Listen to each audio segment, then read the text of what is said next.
Assalamualaikum warahmatullahi wabarakatuh. Salam sejahtera bagi kita semua. Pada pertemuan yang singkat ini, saya akan membahas bagaimana untuk melakukan tes kloret pada air boiler.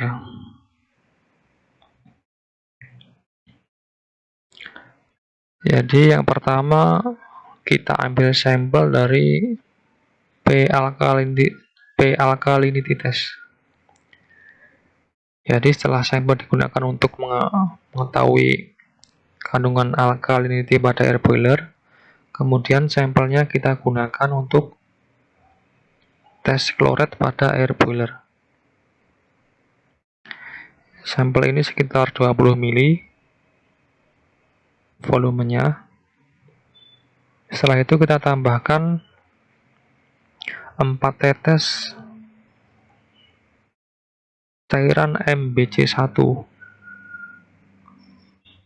Nanti setelah kita tambah 4 tetes ini, sampel ini akan berubah warna menjadi kuning ya, kekuningan atau kuning ini, yellow.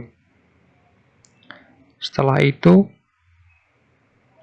kita tambahkan cairan MBC2.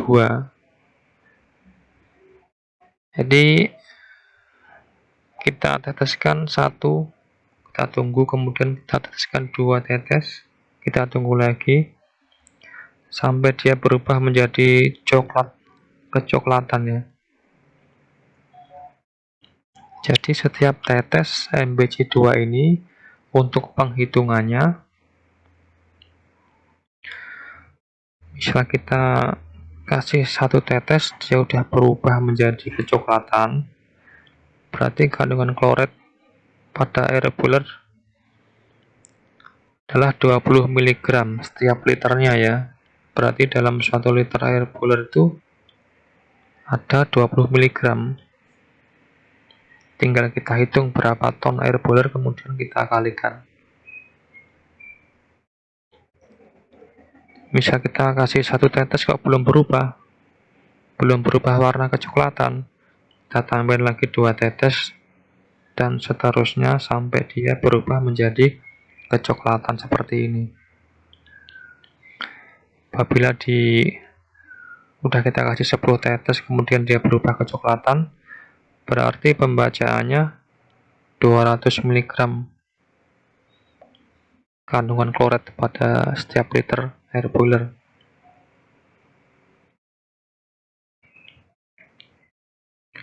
Ini NAFLIT merekomendasikan apabila masih 300 mg per liter masih bisa diterima untuk low pressure boiler.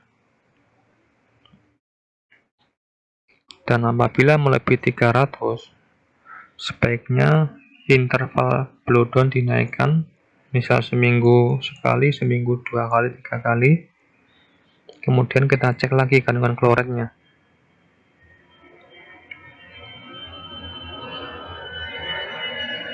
Misalkan udah kita kasih 20 tetes ini kok masih belum berwarna brown atau kecoklatan seperti ini, berarti kita mengambil sampel lagi, tetapi hanya 2 mili. Ada keterangan di bawah ini, ada keterangannya. Kita ambil sampel 2 mili, kemudian nanti setiap tetes cairan MBC2 ini pembacaannya bukan 20, melainkan 200 mg per liter. Karena kita cuma menggunakan 2 mili sampelnya ya. Kalau yang pertama tadi kan 20 mili. Karena kita menggunakan 2 mili ini, setiap tetes cairan MBC2 ini pembacaannya 200 mg per liternya kandungan kloretnya. Itu misal udah kita kasih 20 tetes kok masih belum berwarna, kita gunakan cara yang di bawah ini. 2 mili setiap tetesnya 200 mg per liter pembacaannya. Jadi tes kloret ini sering ditanyakan kepada junior engineer atau masinis 4, masinis terakhir yang menghandle boiler ya. Pertanyaannya itu apa yang menyebabkan kandungan kloret pada air boiler itu tinggi? Kemudian tindakan apa yang harus kita lakukan?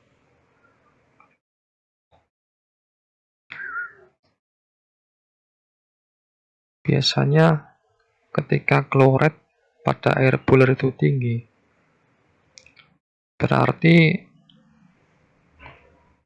air pada boiler itu tercemar oleh air laut.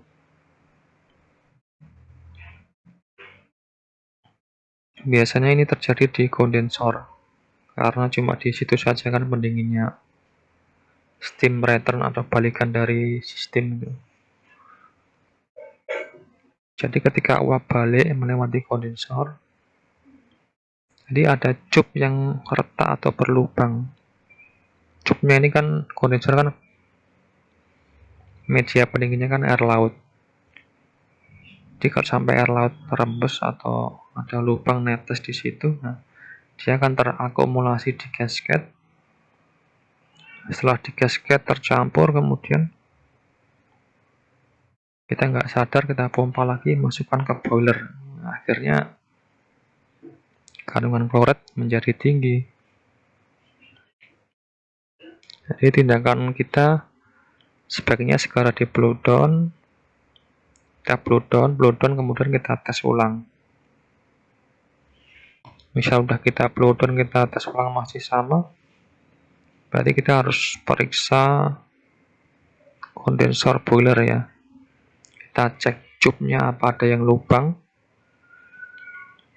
yang menyebabkan air laut masuk ke gasket bersama dengan steam balikan dari sistem.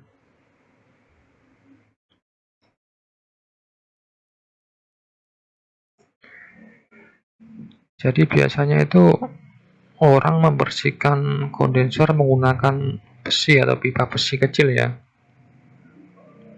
Tanpa kita sadari itu kita menekan-nekan cup itu akhirnya tergesek-gesek, lama-lama tipis kemudian berlubang. Nah, disinilah yang menyebabkan air laut masuk kemudian tercampur dengan air boiler balikan dari sistem itu. Lama-lama menjadi tipis, kemudian rembes, netes, terakumulasi. Nanti kalau kita cek di cup boiler ada yang retak atau berlubang, kita plak, sementara kita plak sisi kanan kiri. Kalau masih 1-2 lubang masih bisa inilah. Kalau udah banyak ya harus diganti cupnya boiler itu satu set. Misal ada 1-2 kita plak menggunakan timah itu, kita plak, kita gunakan lagi kondensornya. Sebaiknya membersihkan kondensor menggunakan brush. Kalau nggak ada brush ya terpaksa pakai rotan. Tapi yang bagus brush bisa membersihkan lumpur. Kalau rotan mungkin cuma bisa buat melubangi cupnya aja, tapi lumpurnya nggak maksimal. Nanti penyerahan panasnya kurang, gasketnya ngebul.